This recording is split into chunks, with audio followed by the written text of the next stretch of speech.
Good morning, all of you. How are you, beta? Hope you all are fine and safe at your home.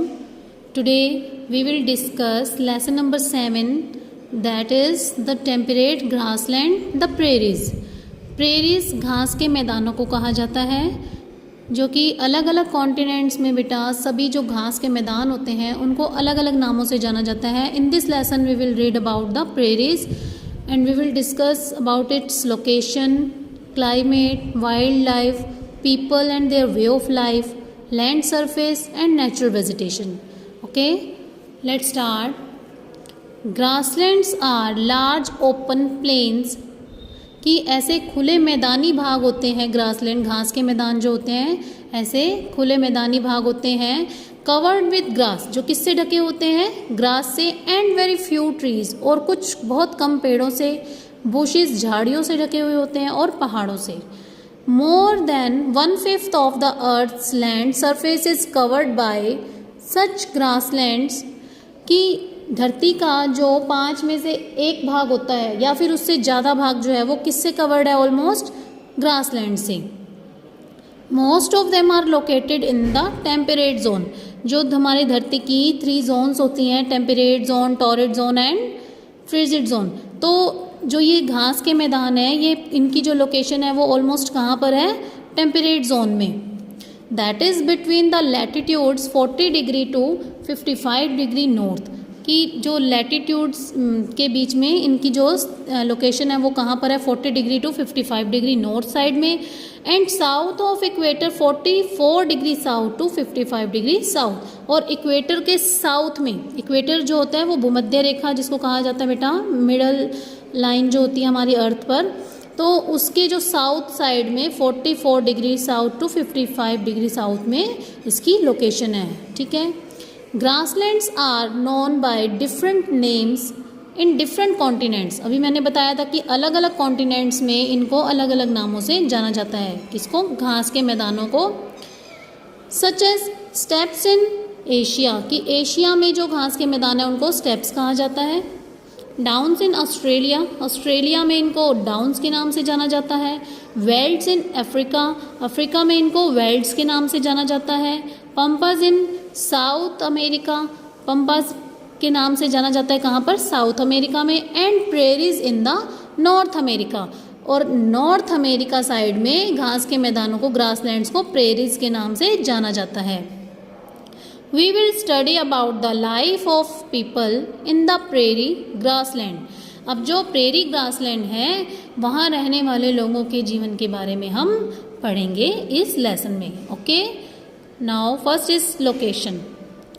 Location के बारे में पढ़ेंगे कि prairies की location कहाँ कैसी है. Prairies are a vast stretch of gently sloping grasslands located in the interior part of North America.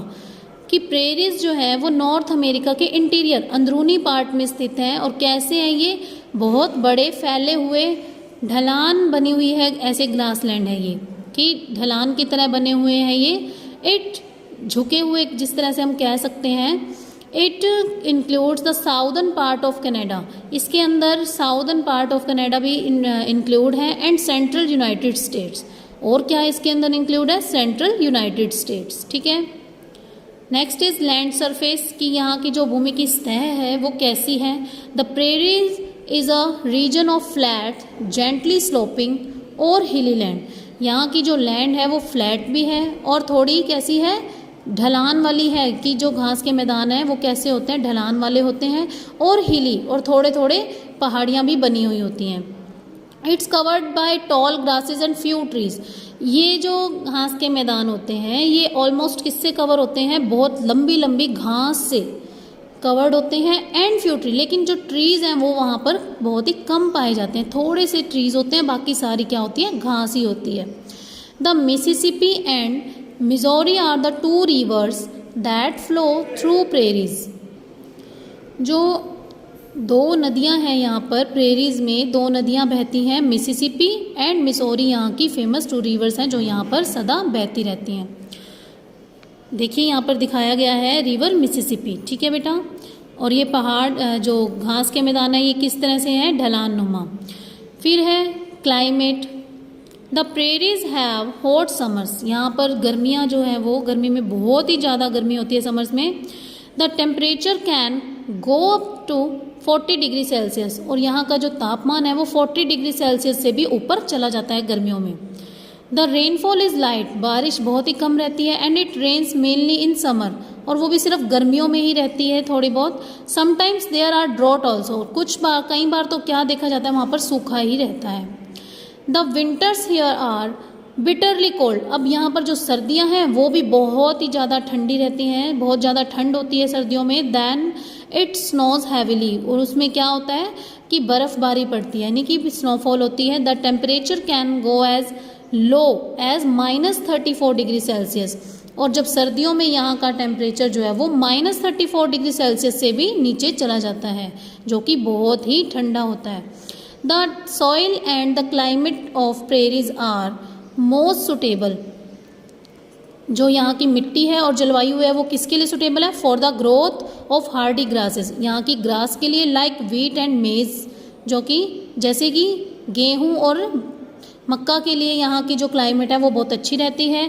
But not for the trees, और लेकिन और पेड़ों के लिए ये जो क्लाइमेट है वो सही नहीं रहती है। That is why the prairies are largely treeless, इसीलिए यहाँ पर पेड़ जो हैं वो कम पाए जाते हैं, जबकि घास जो है वो ज़्यादा पाई जाती है। ठीक है बेटा, होप यू विल अंडरस्टैंड। बाकी का लेसन हम कल रीड करेंगे। Okay, have a nice day.